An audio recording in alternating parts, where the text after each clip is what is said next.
Hello friends, അപ്പം നമ്മൾ നോക്കാൻ പോകുന്നത് ഡീമൺ സ്ലെയറിൻ്റെ ഇൻഫിനിറ്റി കാസിൽ ആർക്കിൻ്റെ എപ്പിസോഡ് 3 ആയിട്ടാണ്. അപ്പോൾ ഇതിൻ്റെ മുന്നത്തെ പാർട്ടാരും കണ്ടിട്ടില്ലേ, പോയി കണ്ടിട്ട് വരിക. അപ്പം നമുക്ക് വേഗം തന്നെ കഥയിലേക്ക് പോവാം.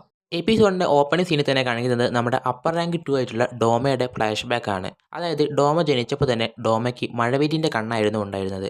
അതുകൊണ്ട് തന്നെ ഇവനെ ആളുകൾ കരുതിയിരുന്നത് ഇവന് ദൈവത്തിൻ്റെ സ്വരം കേൾക്കാൻ കഴിയും എന്നായിരുന്നു. അവൻ്റെ ചെറുപ്രായത്തിൽ തന്നെ അവനൊരു ആൾദൈവമായി മാറിയിട്ടുണ്ടായിരുന്നു. അതായത് ഈ പാവപ്പെട്ടവരുടെയൊക്കെ പ്രശ്നങ്ങൾ പഠിക്കാനും അവരെ സഹായിക്കാനും ഒക്കെ ഡോമയ്ക്ക് കഴിയുമായിരുന്നു. ഇതിന് കാരണമായത് ഡോമയുടെ പേരൻസ് തന്നെയായിരുന്നു. ഡോമയുടെ പേരൻസാണ് ഡോമേനെ ഈ ചെറിയ പ്രായത്തിൽ തന്നെ ഇങ്ങനെയാക്കി മാറ്റിയത്. അങ്ങനെ ഇവരുടെ സങ്കടങ്ങൾ കേട്ടപ്പോൾ ഡോമയ്ക്ക് ഒരു കാര്യം മനസ്സിലായി, ഈ ലോകത്ത് സമാധാനം എന്നതില്ല. അതുകൊണ്ട് തന്നെ ഇവൻ്റെ അടുത്ത് വരുന്ന എല്ലാവരെയും ഇവൻ കൊല്ലാൻ തുടങ്ങി. അത് വേറൊന്നും കൊണ്ടല്ല, ഈ മരിച്ചു കഴിഞ്ഞിട്ടുണ്ടെങ്കിൽ നമുക്ക് ഈ സമാധാനം അങ്ങനെ പ്രശ്നങ്ങളൊന്നും ഉണ്ടാവില്ല, നമുക്ക് സ്വസ്ഥമായിട്ട് ജീവിക്കാൻ പറ്റുന്നുണ്ട്, ആരെയും പേടിക്കേണ്ട ആവശ്യമില്ല. അതുകൊണ്ടാണ് ഇവങ്ങനെ ചെയ്തത്.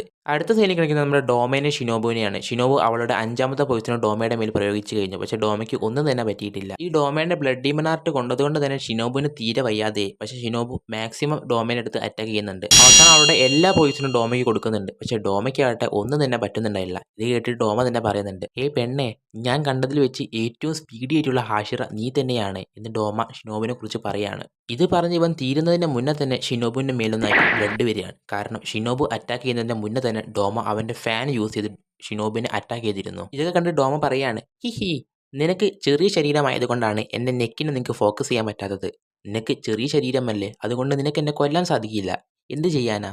ഇത് കേട്ടതും ഷിനോബുവിനാകെ വിഷമാവുകയാണ്. കാരണം അവളുടെ ശരീരം ഒരുപാട് ചെറുതാണ്. ഷിനോബു ഒരിക്കലും ഡോമയുടെ അത്ര ഹൈറ്റ് ഒന്നുമില്ല. അതുകൊണ്ട് തന്നെ ഷിനോബുവിന് അവനെ നേരിട്ട് അറ്റാക്ക് ചെയ്യാൻ പറ്റുന്നില്ല. അപ്പോഴാണ് ഷിനോബുവിനെ എന്തുകൊണ്ടാണ് കാനെ വാൺ ചെയ്തത് എന്നുകൂടി മനസ്സിലാകുന്നത്. ഇത് കേട്ടതും ഷിനോബുവിന് ഒരുപാട് വിഷമാവുകയാണ്. അപ്പോൾ തന്നെ അവളുടെ മുന്നിൽ കാനെ പ്രത്യക്ഷപ്പെടുകയാണ്. അതായത് അവൾക്കൊന്ന് തോന്നുകയാണ് കാനെ അവളുടെ മുന്നിലുണ്ടെന്ന്. പക്ഷെ അവൾക്കൊന്ന് സംസാരിക്കാനോ ഒന്ന് എഴുന്നേറ്റ് നിൽക്കാനോ പോലും പറ്റുന്നുണ്ടായിരുന്നില്ല. കാരണം അവളുടെ ലങ്സ് വരെ തകർന്നു പോയിരുന്നു. നീ ഒട്ടും തന്നെ പേടിക്കേണ്ട ആവശ്യമില്ല. നിനക്ക് ബ്രീത്ത് എടുക്കാൻ പറ്റുന്നതിൽ ഇവിടെ പ്രസക്തിയില്ല. കാരണം നീ ആ ഡീമനെ കൊല്ലു എന്ന് പറഞ്ഞാണ് ഇവിടെ വന്നത്. ആ ഡീമനെ അറ്റാക്ക് ചെയ്യും, അല്ലെങ്കിൽ ആ ഡീമിനോട് ജയിക്കും എന്ന് പറഞ്ഞാണ് നീ വന്നത്. നീ ഇത് കാനോയ്ക്ക് വരെ നീ വാക്ക് കൊടുത്തിട്ടുണ്ട്. അതുകൊണ്ട് തന്നെ നീ ഉറപ്പായി ഇതിൽ ജയിച്ചിരിക്കുന്നു പറയാണ്. ഇത് കേട്ടത് ഷിനോബു ഒന്ന് എഴുന്നേറ്റ് നിൽക്കുകയാണ്. എന്നിട്ട് അടുത്ത അറ്റാക്കിന് റെഡിയായി നിൽക്കുകയാണ്.